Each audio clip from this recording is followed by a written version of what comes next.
Y'all gonna say I'm being messy, I'm starting shit, and when I find a fuck to give, I'll ship it to you. For context, as a celebrity spiritual consultant with almost 4 million followers on this app alone, companies and brands love sending me products, and the quality that they send me is often not the quality that they send y'all. Yeah, let's get into it. Because now the influencers look like liars. So that being said, I've been secretly shopping with black-owned businesses solely since the end of February, beginning of March, and I've spent money with over 64 of y'all. Here's the twist. Some of the same companies that you're gonna see featured on this show have already signed up for my Try Me Tuesday segment, where they spend $100 and I promote their product on live.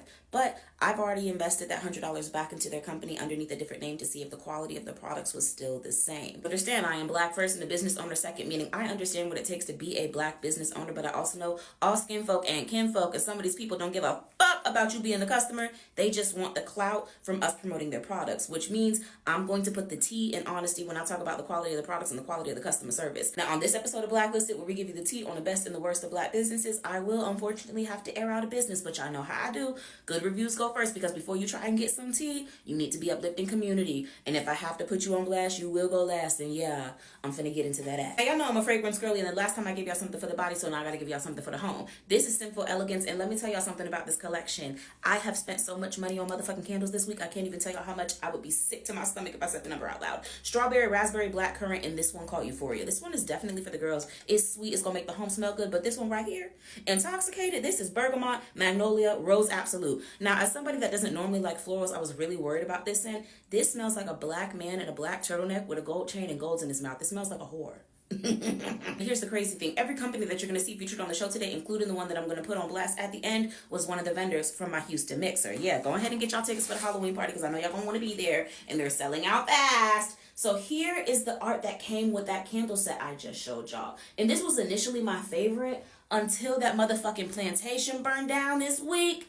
And baby, look, I don't know. I just feel so much more in tune with this one. Like when I got it, I was like, I gotta have it. And then this one was the one that was underneath it. So I was like, obviously you're gonna have to give me both. So I told her, I was like, Mama, I'm finna put you onto the world. If you need black art in your home, go get it. Let me tell y'all something about Iconic Home. This candle, I believe, is called June Reese. Now, initially, she gave this candle to Deontay Kyle, and I smelled his, and I said, either I'm gonna rob this nigga and take his, or she gonna have to drive back home 3 hours, pour me a candle, and then drive back 3 hours and give it to me, because what the fuck? This smells so good. I can't tell y'all what the notes are because I don't know, but I'll tell y'all what it smells like. It smells like a bunch of fairies, pixies, and forest nymphs are belly dancing in the middle of a clearing, blowing pink pixie dust in my face, trying to lure me into their lair because they want to me, and they have full consent.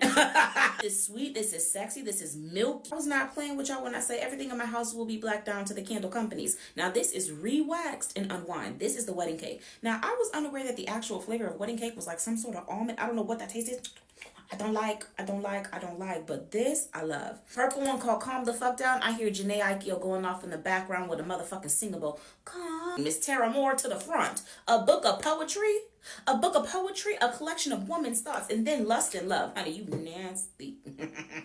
You're nasty, but also, even though I don't normally have events for children, she still brought something for the kids. And this came with a bag of cake mix. This is the Baking Basics Children's Box Cake Edition by Tara Moore. Speaking of books, not only were my mutuals in the building, some of them were vending. Abiola to the front. Yes, ma'am, these book bags with Ruth Ann's. This is custom curated wearables, honey. I cannot wait until my outfit gets here. I'm going to be giving Hermione the tea that all you nosy bitches have been waiting for. A very special shout out to Leveled Up Smash Burgers and to Big Papa Jerks with them chicken Phillies. Baby, let me tell y'all something. People were fed. They were happy. Somebody threw away my burger. I had eaten 5 bites, but it was one of the best burgers I've ever had in my life. And Big Papa Jerks, I have to come see you personally, because every time we got chicken Phillies, our chicken Phillies went missing.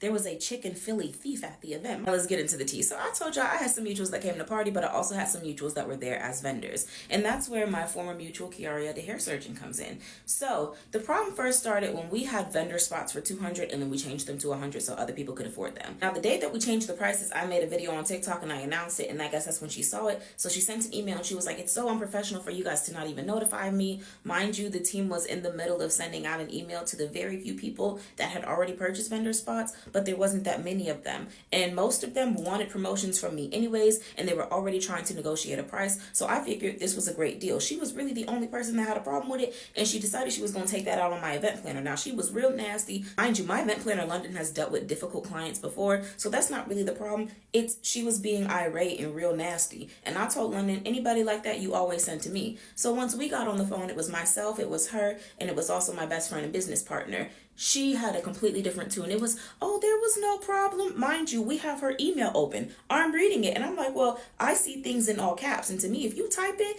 and you put something in all caps and you're upset, you're yelling at me. So you're yelling at my event planner. And I don't play about the disrespect for the people that work with me and the people that work for me. And if you would disrespect them, you would disrespect me.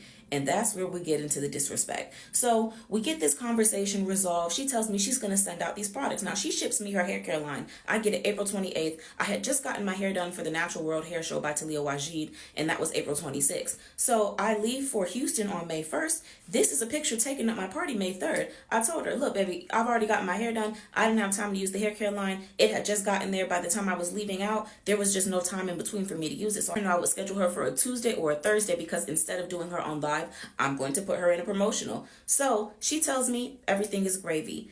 Why did this woman text me? I almost said something else. On Mother's Day, mind you, Mother's Day, for some of y'all already know, is a sensitive day for me.